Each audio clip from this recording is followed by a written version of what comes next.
লোহিত সাগর আমি অনেকবার গিয়েছি। Red sea, it's a border sea between KSA, the kingdom of Saudi Arabia, and the Arab Republic of Egypt. মিশর এবং Saudi আরবের মাঝখানে বর্ডার সাগর, এটা লোহিত সাগর। এটার এই মাথায় দাঁড়ালে ওই মাথায় সৌদি আরব। সুবহানাল্লাহ কইবেন না? এই লোহিত সাগরে ফেরাউন ডুবে মরেছে। অনেকে বলে নীল নদে ডুবে মরেছে, ভুয়া কথা। আমি ফেরাউনের দেশের মানুষ মিয়া, এই তথ্য আমার কাছ থেকে শুনেন। আমি ফেরাউনের দেশে ছিলাম 5 বছর, নীল নদের পানি খেয়েছি আমি 5 বছর। সরাসরি নীল নদ থেকে নিয়ে খাই নাই। আবার মিশরের সরকার রিফাইনিং করে, পরিশোধন করে পাইপলাইনের মাধ্যমে গোটা মিশরে ছড়িয়ে দিয়েছে। নীল নদ লম্বায় সবচেয়ে বড়, আড়াআড়িতে বড় নয়। আপনি ভালো সাঁতার জানলে আড়াআড়ি পাশের দিক থেকে আপনি নীল নদকে ক্রস করে ওদিকে চলে যেতে পারবেন। কিন্তু লম্বায় এটা 6695 কিলোমিটার লম্বা, পৃথিবীর সবচেয়ে বড় নদ। এটা জান্নাতের নদ। বিশ্বনবী যখন মেরাজে গেলেন, 2টা নদী সিদরাতুল মুনতাহা থেকে জান্নাতে চলে যায়, আর 2টা নদী জান্নাত থেকে পৃথিবীর দিকে নামে।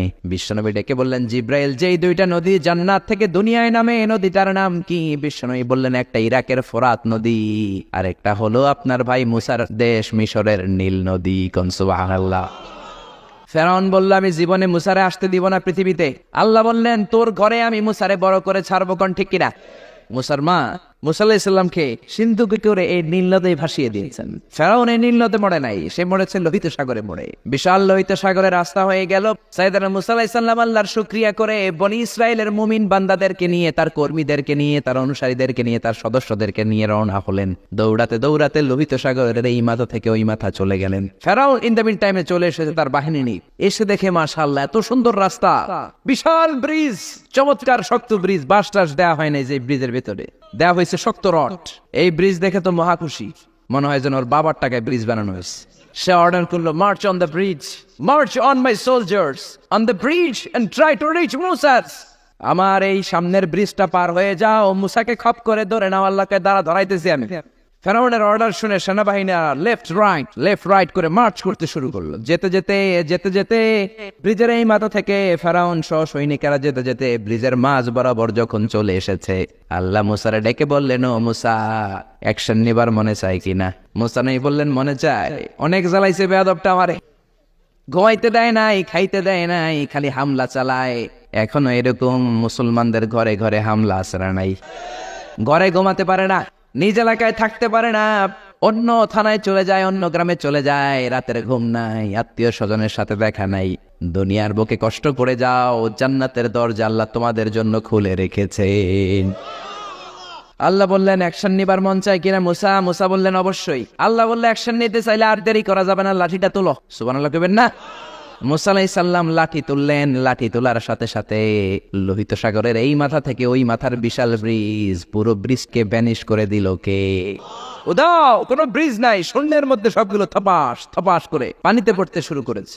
ও মিয়া, লোহিত সাগর এটা বাংলাদেশের পদ্মা যমুনার মতো হবে মনে হয়, তাহলে মেঘনা নদীর মতো, ব্রহ্মপুত্র, কপোতাক্ষ নদ, বিশাল বড় সাগর, কোনো কুল কিনারা পায় না। আবার মেঘনা নদীর মতো হলে মিঠা পানির পানি গিলে গিলে খাওয়া যেত। সাগরের পানি কি মিঠা পানি নাকি লোনা পানি?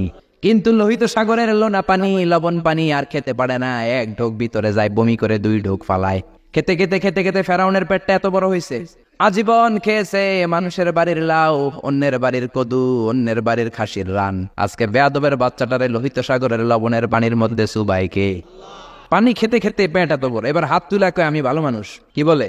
আমি ভালো মানুষ, আমি ঈমান আনলাম। বনি ইসরাইলের লোকেরা যার প্রতি ঈমান এনেছে, মুসার রব, হারুনের রব, ওই আল্লাহর ছাড়া আমি কাউরে মানি না। কত ভালো মানুষ দেখছেন? আল্লাহ বললেন, no, the time is up, the time is up, I never accept your iman now. এখন তোর ঈমান আমি কবুল করব না। জিব্রাইল রে বললেন, ওর মাথাটা একটু ঠাইসা দাও, আর একটু সুবা দিয়া, আর একটু লোনা পানি খাওয়া। জিব্রাইল কিছুই করলেন না, ওইটাতে এমনি শুধু ভাসতেছে। মাথাটা একটু ঠেসে ধরলেন, আর কয়েক ঢোক পেটের ভিতরে ঢুকায় দিল কে?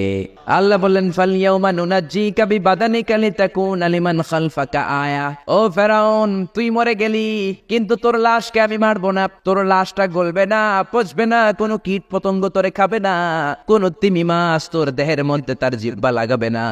কিয়ামত পর্যন্ত তোর চাচাতো ভাই, খালাতো ভাইদের জন্য তোর দেহটারে আমি শুটকি বানিয়ে রাখলাম। আজও ফেরাউনের লাশটা রয়ে গিয়েছে। আমি নিজ চোখে ফেরাউনের লাশ দেখেছি। মিশরের রাজধানী কায়রোর তাহরির স্কয়ারে তাদের যে মিউজিয়াম, ন্যাশনাল মিউজিয়ামের রয়্যাল মমিস চেম্বারে, আমরা তো আজহারের ছাত্র, ফ্রিতে ঢুকতাম, ফ্রি ঢুকছি, ফ্রি লাশ দেখেছি। পুরো দেহটাকে ব্যান্ডেজ করে রাখা হয়েছে। ফেরাউনের চারদিক দিয়ে আমি ঘুরলাম, এমনি রয়েছে এমনি। আমি কই ফেরাউন চাচা কেমন আছো? কোনো কথা নাই।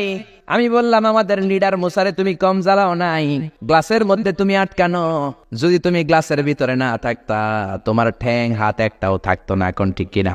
গোটা বিশ্বের মানুষের ঘৃণা লানত তার উপর। ওই ফেরাউনের মতো এখনো যারা আছে তারা চলে গেল, তাদের প্রতি এরকম ঘৃণা থাকবে, চিল্লায় বলেন ঠিক কিনা? ফেরাউন চলে গিয়েছে, নমরুদ চলে গিয়েছে, কিন্তু ফেরাউনের চেলারা আশ্রা নাই, নমরুদের চেলারা আশ্রা নাই।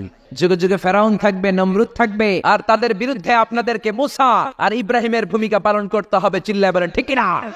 এই পৃথিবীটা থাকার জায়গা নয়। ফেরাউন তার জলজ্যান্ত প্রমাণ। অনেকক্ষণ আমি তাকিয়ে রইলাম জাহান্নামের এই নরক ইট্টার দিকে। শুটকি মানুষ, একটা মানুষ মরে যাওয়ার পরে মাছ যেমনি আমরা শুটকি বানাই, ফেরাউনকে কিয়ামত পর্যন্ত শুটকির মতো বানিয়ে দিয়েছে কে?